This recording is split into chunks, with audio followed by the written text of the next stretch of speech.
Yo, what's up mga peeps? Another day, another house model ang ipipicture po natin. So ito, nandito tayo ngayon sa most awaited project po ng Ovia Land dito sa San Pablo. Ito po yung sentro. Less than 5 minutes drive dun sa ating Maharlika Highway. Yan.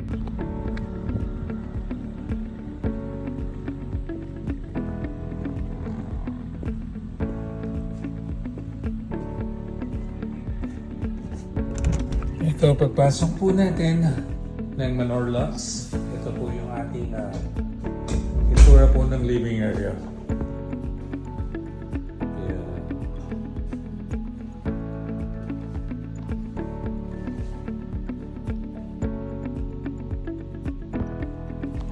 So meron tayong space para dito sa ating kitchen. Yan, naka-close po siya ha. And then, ito naman yung access natin dito sa likod. Yan. Kung may extra space pa tayo dito, yan, pwede po ito extension pa po ng ating unit. Punta naman tayo dito sa ito muna, itong toilet and bath. Yan. From floor to ceiling din po yung ating tiles. Yan. Maganda yung pagkaka-interior niya. So ito na po yung second floor.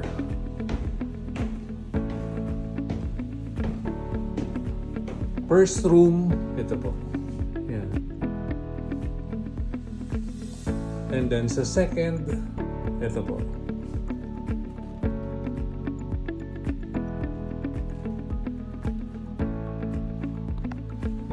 That's the third bedroom.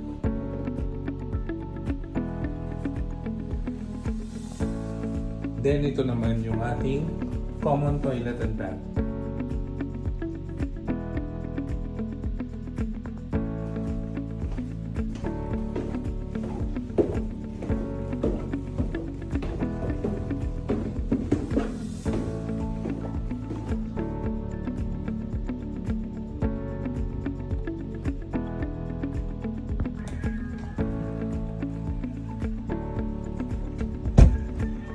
Next naman po natin is Manor Classic.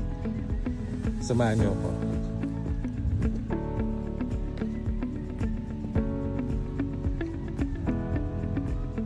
Yeah. Ito yung Manor Lux and then ito yung Manor Classic. Yan mga peeps. Dito naman tayo ngayon sa Manor Classic.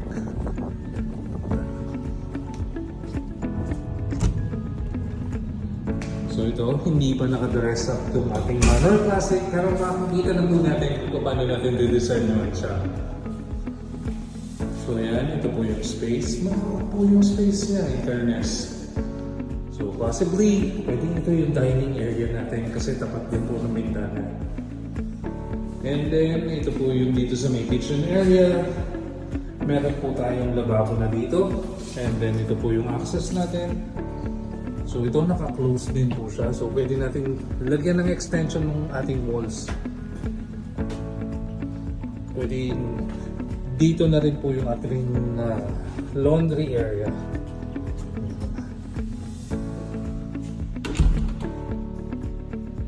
Yan mga peeps. Ito po yung Manor Classic. And then ang ganda ngayon naman nila ng toilet and bath nila. Yan. Mas ginawang modern. Meron na po siyang shower. And then, eto na po. Meron po siyang completely ano na po siya. Yung tiles niya from floor to ceiling na. Punta naman tayo dito sa second floor.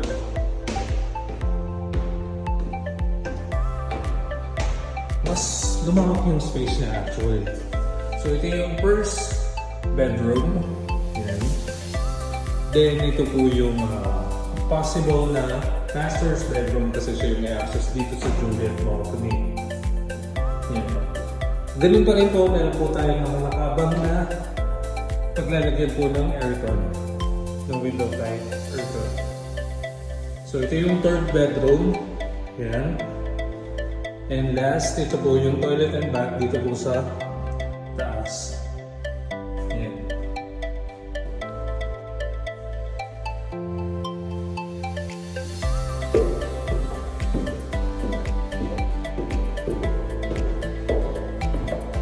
Sobrang panas, sobrang init ang ating pag-video, pero yun nga, kailangan makita po natin kung ano po yung mga meron dito sa ating sentro. And lagi ko yung nare-remind mga peeps, always transact lang po dun sa mga accredited and licensed real estate practitioner. Yan po, para maiwasan po natin yung ayun, kagaya niyan, yung mga nakakaproblema po dun sa sellers, hindi na po na nila nakakausap, hindi po sila na-update. Yan po yung purpose kung bakit ko po laging binabanggit yun. So under the law na RA 9646, bawal po magbenta ang isang individual ng mga properties kung hindi po sila dumaan sa PRC at sa BISOD. Ito na po na-encounter yan, even sa Linville, sa Santina, dami po nagko-comment po sa akin. Yan, sir, ano na po kayong update dito sa ganito, ganyan, ganyan. Kasi wala po kaming contact na dun sa aming seller. Yan, para maiwasan po, yan, dun po tayo sa mga accredited and licensed real estate service practitioner. Dun lang po tayo makipag-communicate. As much as possible, iwasan po natin yung basta tayo pupunta sa site nang wala po tayo nakakausap online. Kasi pagpunta po natin dito sa site, yan, kahit saan pong mga developers, yan, marami po naka-standby dyan ng mga agents. Yan. Mas maganda po ay ma-check po muna natin yung profile ng mga makakausap natin. Unlike po dun sa on the spot, pupunta tayo sa site, hindi po natin alam kung kanino tayo mapapapasa or kung kanino tayo ipapa-assist. Yan, para kahit pa paano, familiar na po kagad tayo kung sino yung makakausap natin. Please don't forget to like and follow our Facebook page. Yan, Centro San Pablo. Ganun din po yung aming Gigante Real Estate Services.